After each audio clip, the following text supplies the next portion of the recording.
Welcome to Beer Untapped with Perry Miller, the podcast. I'm joined by Seth. Hey, welcome, guys. Thanks for finding us on the internet. Now, these shows originally aired on Brookings Radio, but now they're all here for your enjoyment. I hope you like it. There you go. Sit back, enjoy the show, relax. Let us know if you want to see anything on future shows. As we said, this comes out live in the Brookings area, but enjoy this archive episode. Beer Untapped with Perry Miller.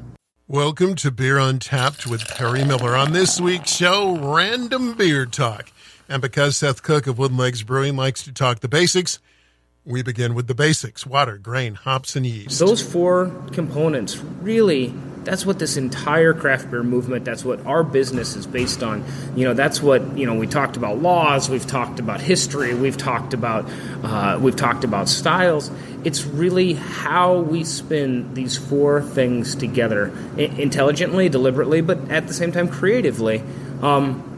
Because there's almost an infinite number of ways these things can be combined. And Seth believes that's what gives brewers the edge over winemakers. Often when people come on the tours here, I say that winemakers, and I love winemakers to death, but they're the victim or the victor of the vintage. And that was pretty heavy. But the point being is that in order to make a Shiraz wine, you need Shiraz grapes, or Merlot, and there's areas of the world that really have some exclusivity on the grapes. So the grape growing is critical to the winemaking process, and that's fine. That's fine, but that kind of leaves you a limited palate. Don't get me wrong, wine is an incredibly complicated and wonderful beverage. And if you wanted to in that back room, you could make virtually any beer style in the world. And that's what's cool. Except maybe a lambic. Yeah, besides a lambic. Lambic is, we could replicate a lambic. Couldn't make a true one, but we could replicate it. But with the exception of that, there is very little beer styles that we couldn't make. And what makes that so cool is that not only do we have the technology to do that, but we have access to ingredients. And I think that is the thing that has made craft beer such a cool movement, that has made craft beer so popular in the last 10 to 15 years. At the present time in the United States, you can find virtually any beer style you can imagine. That was not the case before the craft beer boom. If you wanted a really good German beer, you'd have to end up in Bavaria somewhere. Or maybe New Ulm, Minnesota. Right, or New Ulm, right? You at least have to drive, right? Yep. But if you wanted a proper English pint, if you wanted a cask ale, you were out of luck. Or any of and those are the ones people would know. I'm talking about the obscure ones. Like even if you wanted some of the obscure sours or things that really only came from the underside of a monastery somewhere, you'd have to travel very well. And in the 90s, now many years ago, people would seek those out because they couldn't get them. And if you wanted them fresh, well, you had to go to that country. Exactly. What has happened, and I love this, is that most American citizens now have a better access to styles and well-produced versions of that same barley, malt, hops, yeast, water than any of our ancestors, than probably anybody in the history of mankind. And because of the craft beer movement, beers that had virtually died out, the Saisons, some of the sours, are now almost commonplace. More Beer Untapped after these words. Welcome back to Beer Untapped with Perry Miller and Random Beer Talk. Seth Cook of Wooden Legs Brewing in Brookings says Americans currently have greater access to beer styles than at any other place at any other time in world history. And that's really not an exaggeration.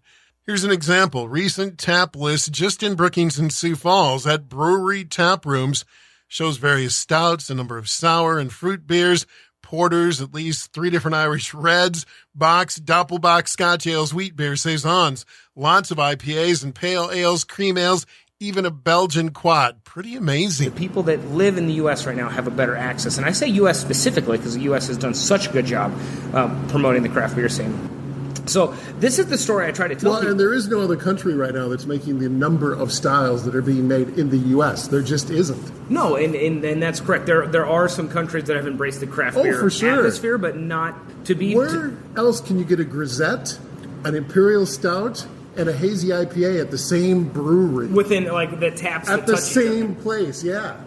I mean, it's crazy.